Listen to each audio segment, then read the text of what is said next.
침체가 와도 금리를 계속 올린다라는 중앙은행들의 총 공세에 증시가 좀 휘청이고 있습니다. 그래서 충격이 계속될지 또 이게 경제까지 또 이어질지 같이 종합적으로 얘기 좀 해보겠습니다. 이번 주에 가장 아무래도 중요한 일은 역시 기준금리 인상과 연준의 점도표, 또 침체를 우려할 만한 지표들이 좀 많이 나왔습니다. 그래서 싹 한번 정리 같이 해볼게요. 일단 여기 오른쪽에 주간 수익률입니다. 전반적으로 다 안 좋았어요. 애플, 테슬라가 특히 많이 빠졌습니다. 뒤에서 말씀드릴 거지만 테슬라 주주분들 요즘 마음고생이 장난이 아니시고 이번 주에만 16% 빠졌습니다. 세상에. 애플도 많이 빠졌습니다. 잘 버티다가 나스닥 대장주이자 방향을 결정짓는 역할을 하는 한국으로 치면 삼성전자 같은 애플도 5%나 무려 빠졌습니다. 전반적으로 빠졌는데 일단 뭐니 해도 요거 연준이 3개월마다 공개하는 점도표라는 게 있습니다. 전 이거 보고서 사실은 개인적으로 쇼크를 받았는데 여기도 보시면 블룸버그에서 역사상 가장 매파적인 강력한 점도표 변화고 점도표 쇼크라고 불러도 된다 할 정도였는데요.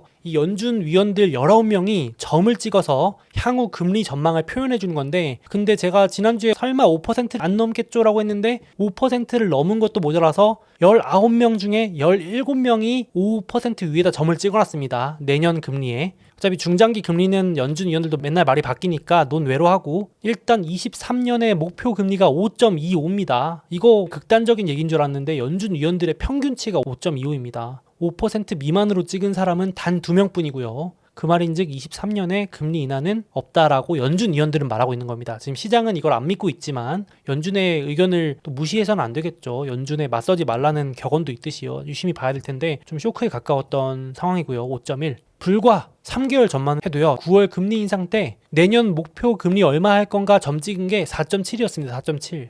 그거보다도 5.2까지 올라갔으니까 0.5 정도가 올라간 거예요. 엄청 많이 올라간 겁니다. 이거 지금 이게 역대 연준 위원들의 목표 금리인데요. 가파르게 올라가는 거 보이시죠? 올해 초에 연준들이 내놓은 내년 목표 금리가 고작 2.75였습니다. 세상에. 올해 3월 달에 내년에 금리 얼마 될 것 같냐? 내년에 한 2.7? 이렇게 점 찍었는데 갑자기 3.7, 4.7 하더니 이게 5.25가 된 겁니다. 5.15, 5에서 5.25 사이를 뜻합니다. 그러니까 어마어마한 연준의 금리 인상 랠리가 펼쳐지고 있고요. 전망치 기준으로요. 그래서 지금 이 속도가 너무 빨라요. 제가 봐도 걱정스러울 정도인데 1980년 그러니까 최근 40년 내에 최고 수준의 긴축에 이미 돌입을 했고요. 가장 마지막으로 이 정도 올린 게 2004년에서 2006년 금융위기 때였습니다. 금융위기 전에 2004년부터 2006년까지 2년 동안 금리를 4.25%포인트 올렸는데 지금은 불과 1년도 안 돼서 9개월 만에 이걸 다 해낸 겁니다. 20년 전에는 2년 동안 천천히 올리던 금리를 불과 9개월 만에 올해 3월부터 12월까지 이걸 해냅니다.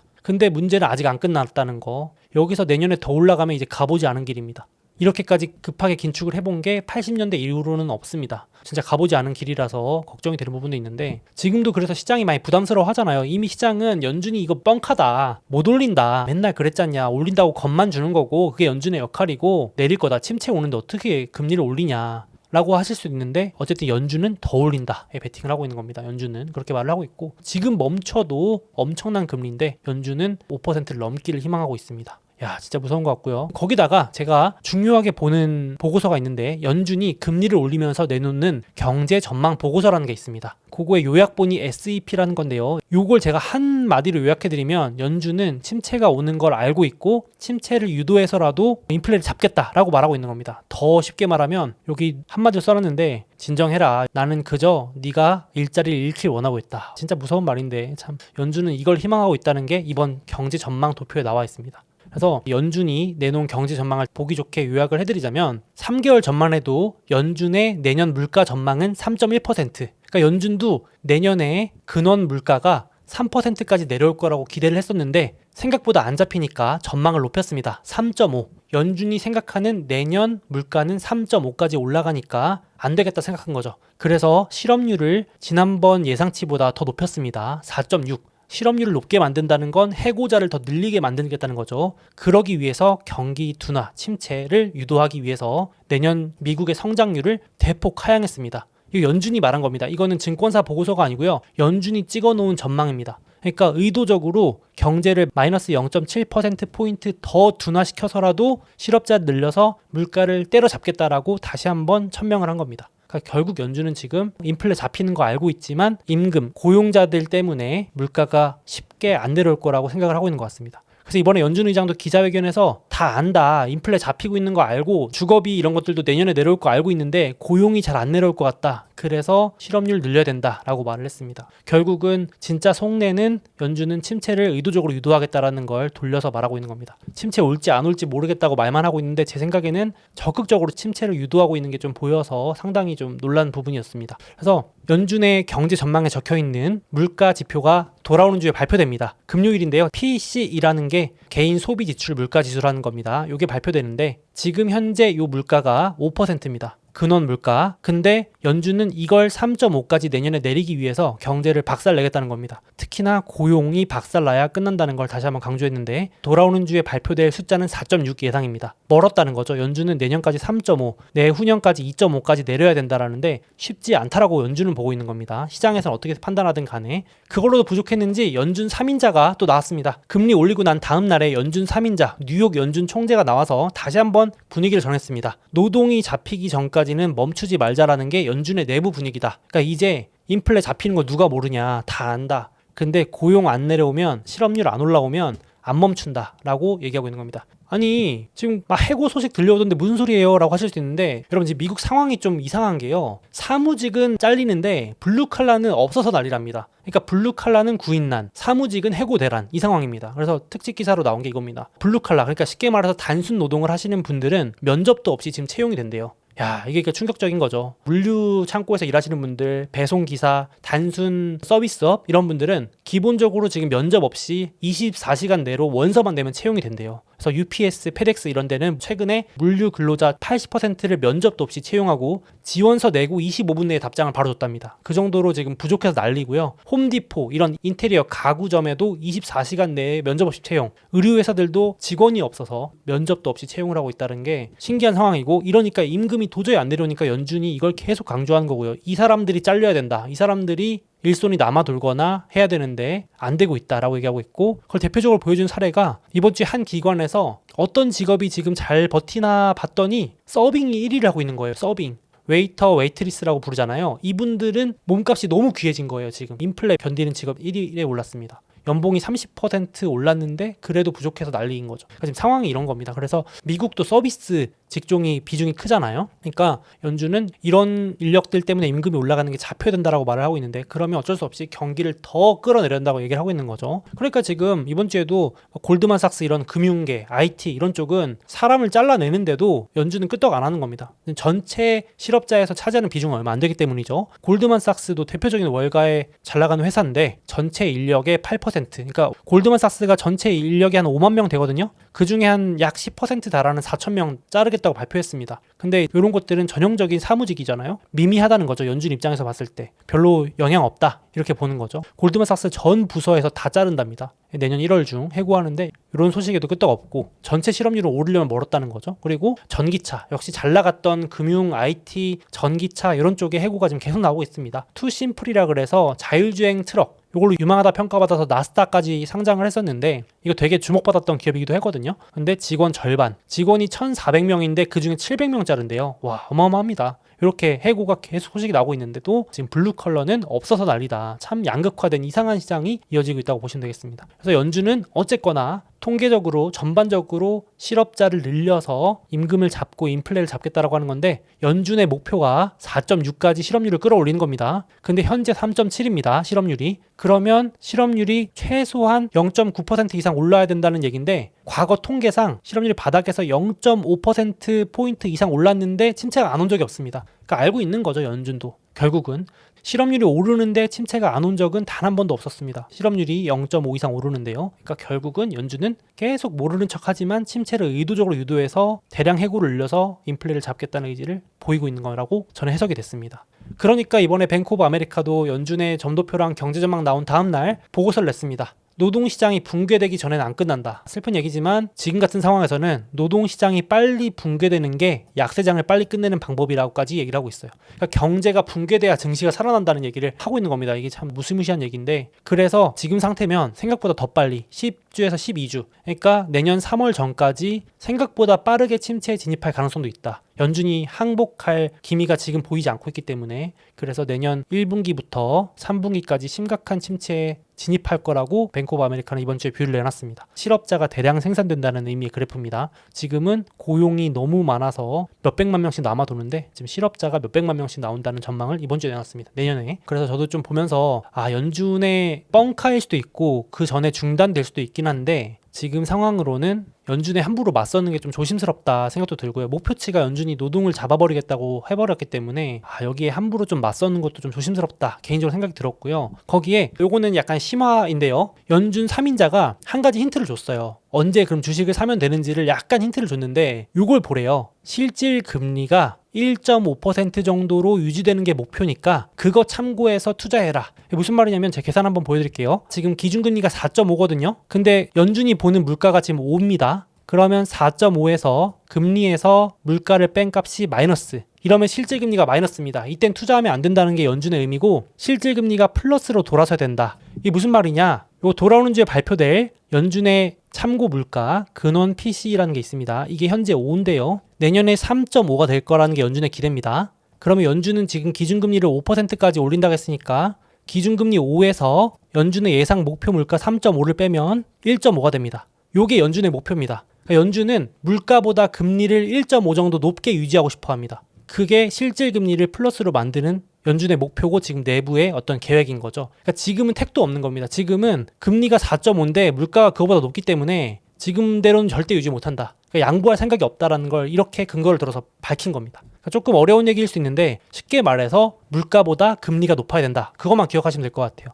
근데 지금은 반대다. 금리가 물가보다 낮다. 물가가 금리보다 높은 상황이다. 이렇게 기억하시면 되겠습니다. 참고로 그래서 돌아오는 주나 앞으로 물가가 생각보다 빨리 내려간다. 그럼 말 그대로 연준도 금리를 더 높일 필요가 없겠죠. 그래서 그것도 같이 참고하시면 되겠습니다. 물가 더하기 1.5가 연준의 목표 금리다. 이렇게 외우셔도 되겠습니다. 연준이 하나 팁을 준 거고요. 그래서 블랙락도 이번에 보고 나서 침체 와도 연준이 금리 인하 안 할 것 같다. 이렇게 말한 겁니다. 연준은 지금 침체가 오기를 바라고 있고 과거에는 침체가 오면 어이구 놀라서 연준이 금리 인하를 해줬는데 지금은 연준이 침체를 부르고 있는 거기 때문에 놀랄 일이 없다. 그래서 예전같이 주식이나 채권 빠진다고 도와주러 오지 않을 것이다 라고 얘기를 하고 있는 겁니다. 그래서 채권을 사는 게 조금 이를 수 있다. 아직 금리가 더 올라갈 수 있기 때문에 라는 게 블랙락의 이번 주 보고서입니다. 지금 막 채권 사라 이런 얘기들 많이 하잖아요. 근데 아직 금리가 더 오를 수 있기 때문에 채권이 좀 더 하락할 여력이 있다라는 게 블랙락의 소수 의견, 다른 의견입니다. 물론 길게 본다면 채권 사는 것도 하나의 방법이 되겠지만요. 이렇게 얘기를 하고 있고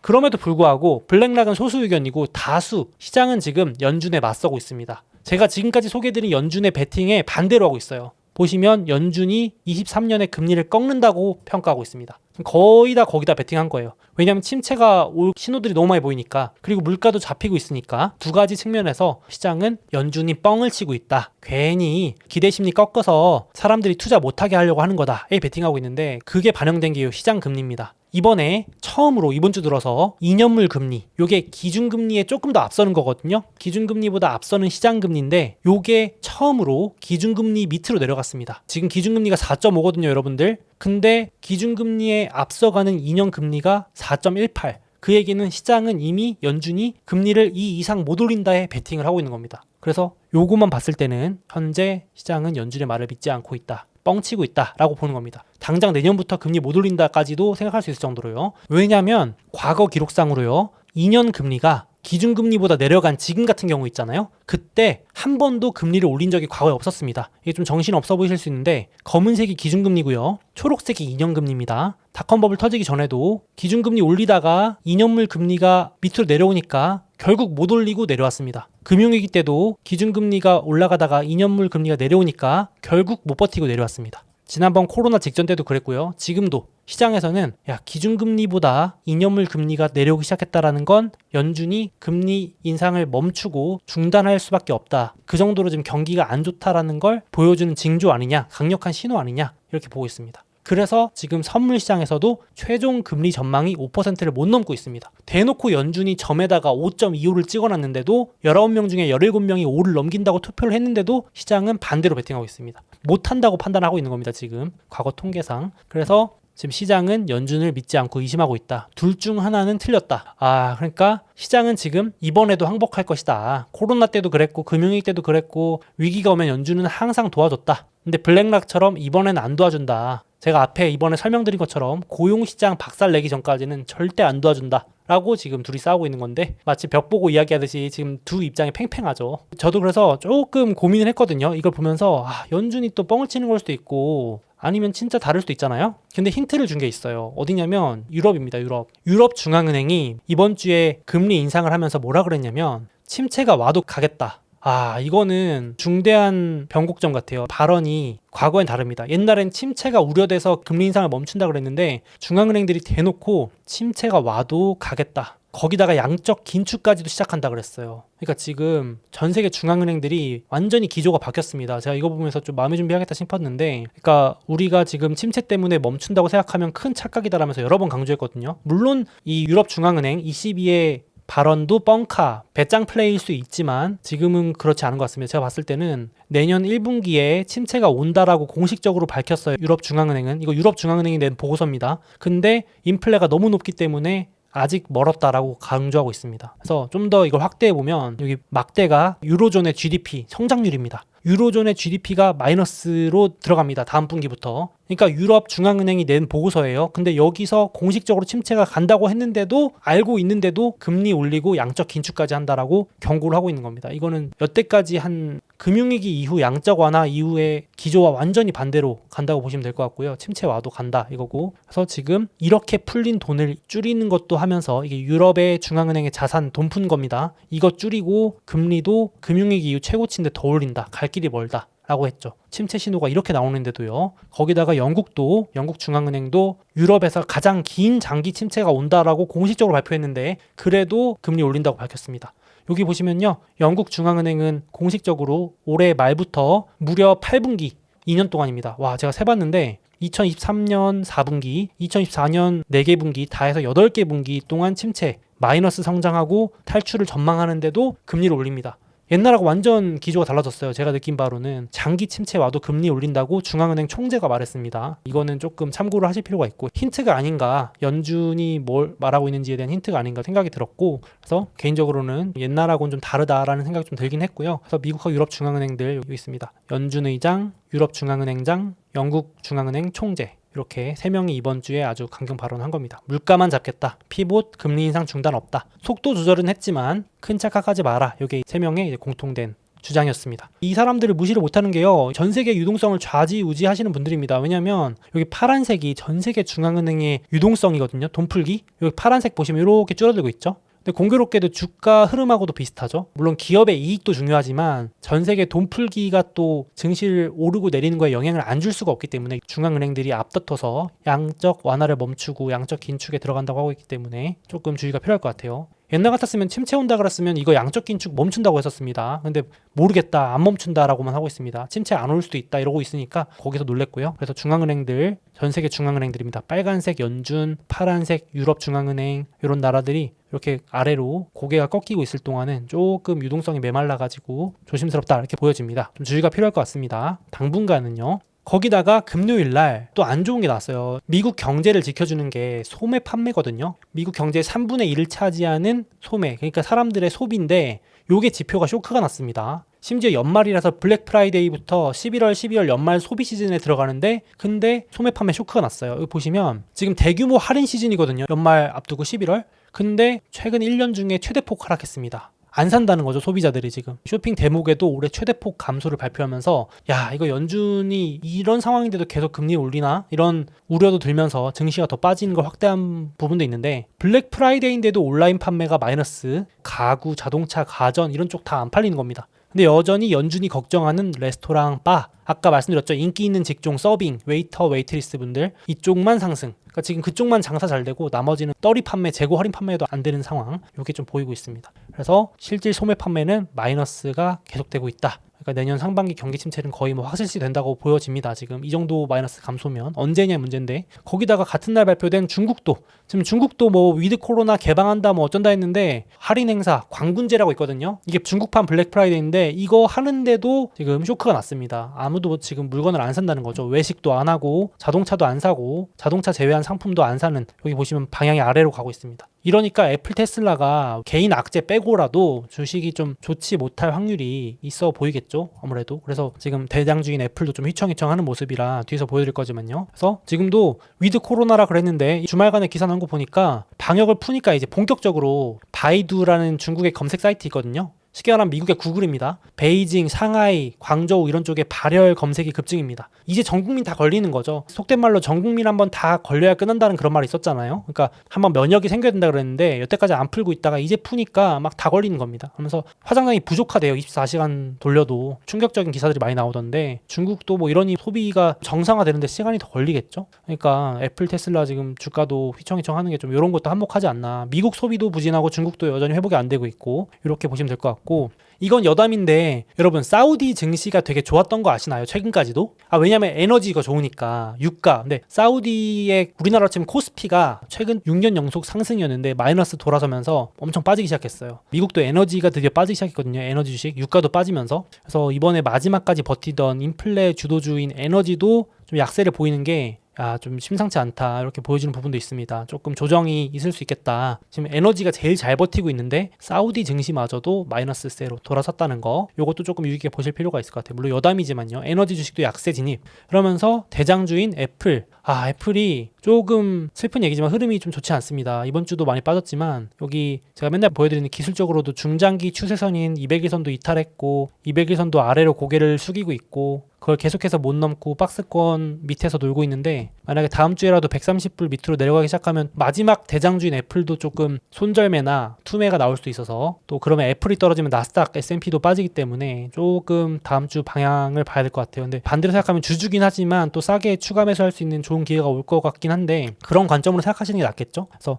가장 우량하게 잘 버티던 애플마저 이제 마지막에, 원래 가장 우량주가 마지막에 빠지잖아요. 애플이 늘 그렇거든요. 지금 다른 주식들 다 반토막 났는데 혼자 20%대 놀고 있는데 조금 봐야 될 것 같아요. 근데 지금 개인적으로 제가 자료 보니까 애플이 최근 들어서 저렇게 중국, 미국 소매 판매 꺾이면서 이익 전망이 급격하게 내려가고 있습니다. 내년도 실적이 엄청나게 안 나올 거라고 지금 월가가 전망을 낮추고 있어요. 그래서 코로나 때도 그렇게까지 이익이 내려간 적이 없었는데 주가는 30% 빠졌거든요. 근데 지금 애플이 마이너스 26%까지 빠지고 있습니다. 단기 주가가 좀 부정적일 수 있다. 그러면 더 사야죠. 저는 더 살 건데 조금 흐름은 안 좋다. 이 정도로 생각하시면 될 것 같아요. 또 추가로 매수를 기다리신 분한테는 좋은 찬스가 될 수도 있을 것 같습니다. 참고하시면 될 것 같고, 테슬라 얘기를 안 할 수가 없어요. 많이 기사가 쏟아져 나오고 있는데 요즘에 머스크 또 주식도 팔고 오죽하면은 이런 기사 나오더라고요. 팬덤들마저 머스크한테 등 돌렸다. 요즘 머스크 욕밖에 안 보이던데 주가가 많이 빠지니까 그런 것도 있겠죠. 참고로 제가 소개해드렸던 테슬라 3대 주주 기억나시나요? 테슬라 3대 주주로 공식 인증까지 받았던 레오 코간이라고, 이분이 활발하게 막 테슬라 애찬론자로 활동하셨는데 이번에 열받아가지고 막 장문에 글을 계속 쓴 거예요. CEO 교체해라. 머스크의 ATM기냐 우리가. 그러면서 팀쿡 같은 CEO가 필요하다. 애플의 팀쿡 데려와라. 우린 관리형 인재가 필요하다. 이제 머스크가 회사 잘 키웠으니까 관리형 인재를 우리도 데려와 보자. 우리가 지금 앨론의 호구냐 막 이러면서 막 분노를 쏟아내고 있더라고요. 그럴만한 게, 저도 좀 아쉬웠던 거는 머스크가 이번 주에 주식 팔았잖아요. 말도 안 하고. 좀 말을 해주고 팔면 좋았을 텐데, 미리 나 좀 트위터 때문에 힘들다, 양해를 구하면 될 텐데 말도 없이 좀 팔았다는 게 조금 저도 아쉽더라고요. 주주로서. 5조 원 정도 팔았는데 이거 작은 돈도 아닙니다. 올해 들어서 지금 머스크가 한 번, 두 번, 세 번, 네 번째 파는 거거든요. 1년 내내 팔고 있습니다. 대주주가 파는데 어떤 주식이 버텨날까요? 지금 대주주가 4번 내내 내리꽂는데. 그러니까 지금 주주분들이 분노가 이만저만이 아닌 게 저도 이해가 솔직히 되고, 지금 이런 이슈 말고도 머스크는 지금 약간 관심이 없어 보이는 듯한 뉘앙스 보이니까요. 그래서 기사가 트위터 전용 ATM기 됐다. 지금 머스크가 빚 갚으려고 또 돈 필요하니까 계속 가지고 있는 테슬라 주식 팔다 보니까, 저도 간만에 보니까 테슬라 시총이 이제 반토막을 넘어섰기 때문에 5천억 달러 밑으로 내려간 것도 2년 만에 처음이고요. 이렇게 많이 빠진 거는 10년 동안 없었습니다. 10년 내 최대 폭이에요. 어마어마하게 빠졌습니다. 정말로 150불. 이대로면 테슬라 시총 10위권 밖으로 밀려날 가능성도 있습니다. 한때 5위까지 갔던 주식인데 정말 무너지고 있습니다. 뭐 단기 반등 이런 걸 떠나서 좀 당분간은 주가가 좀 재미가 없고 머스크 내부적으로도 조금 정리가 좀 필요한 상황일 것 같아서 단기 흐름은 좀 아쉬울 것 같습니다. 그래서 애플, 테슬라 대장주들이 조금 아쉬운 부분, 요게 영향을 미쳐서 나스닥도 많이 빠져서 당분간은 어렵지 않을까 싶습니다. 뭐 단기 흐름 말고 내년 1분기 정도까지 봤을 때 지금 실적 쇼크까지도 우려가 되고 있기 때문에 지켜봐야 될 것 같고요. 그래서 참 올해 산타 랠리는 요원할 것 같습니다. 좀 어렵지 않을까. 뭐 단기 반등 정도는 몰라도 시원한 옛날 같은 산타 랠리라고 불릴 만한, 옛날에 연말에 진짜 시원하게 올라서 산타 랠리였거든요. 선물 받는 느낌이라서 산타 랠리였는데 산타 형님이 지금 파업을 하고 누워 계십니다. 여기 썰매도 버려놓고, 여기도 도표 보시면 현재 주가고요. 이렇게 마이너스 12월 동안 보통은 이렇게 파란 선대로 연말에 좀 좋았습니다. 이렇게 연말에 조용히 우상향 해가지고 산타랠리라 그랬거든요. 근데 뭐 지금 회복해봤자 워낙 많이 빠져가지고요. 12월에 많이 빠져가지고 좋지 않고, 또 기술적으로도 아쉽게도 결국은 S&P 500이 우리가 걱정했던 하락 트렌드를 이렇게 벗어나지 못하고 다시 좀 내려가는 모습입니다. 4,800을 고점을 찍고 4,600, 4,300, 4,100, 200씩 내려오고 있습니다. 200씩. 그래서 이번에 조금 전 저점 지키느냐 이것도 좀 봐야 될 것 같은데, 여기 내려오면 저는 좀 추가 매수하려고요. 내년 1분기에 부지런히 모을 거라서 침체 오면, 쇼크 오면은 올 때마다 조금씩 이렇게 사모으려고요. 여기서 부지런히 지수랑 우량주 위주로. 개인적으로는 그렇게 계획을 짜고 있습니다. 지금 좀 뭐 조급하게 몰빵 칠 필요는 없고 내년 상반기까지 내려온다 이렇게 봐야 될 것 같아요. 개인적으로는 조금 넓게 레인지를 넓혀놓고 매수를 보시면 좋겠습니다. 아니면 좀 천천히 매수한다 생각하시면 좋을 것 같아요. 그래서 돌아오는 주는 연준이 강조하는 물가지표가 금요일이 있습니다. 11월 PCE, 이게 빨리 내려오면 제가 앞에서 걱정했던 금리 인상 이슈도 소멸되는 거기 때문에 이거 같이 보면 좋겠습니다. 그거 외에는 좀 조용한 편입니다. 나이키가 실적 발표되면서 소비, 페덱스는 물류, 마이크로는 반도체, 한국 증시에도 영향을 미칠 수 있습니다. 이 정도 참고하시면 될 것 같습니다. 그래서 말씀드렸지만 돌아오는 주에 발표될 PCE, 물가가 잡히거나 그 전에 연준이 항복하거나 뭐가 먼저 될지. 근데 지금 기조로는 연준은 조금 항복할 생각이 없어 보이는 그런 부분이 있어서 조금 보수적으로 접근이 될 것 같습니다. 월간 캘린더, 배당 캘린더, 그리고 우량주 고점 대비 하락률, 요즘 뭐 너무 많이 빠져가지고 하나하나 언급하기도 힘들 정도로 많이 빠져 있습니다.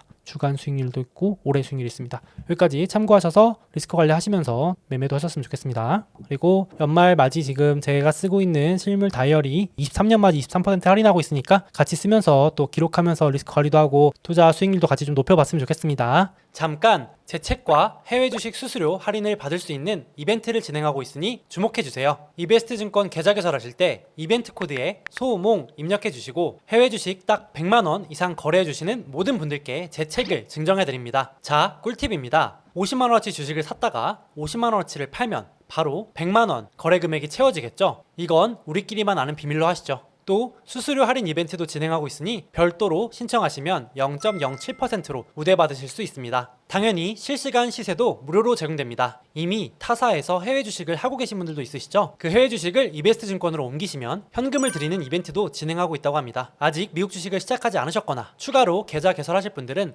이런 혜택 누리시면서 투자하시면 더욱 좋을 것 같습니다.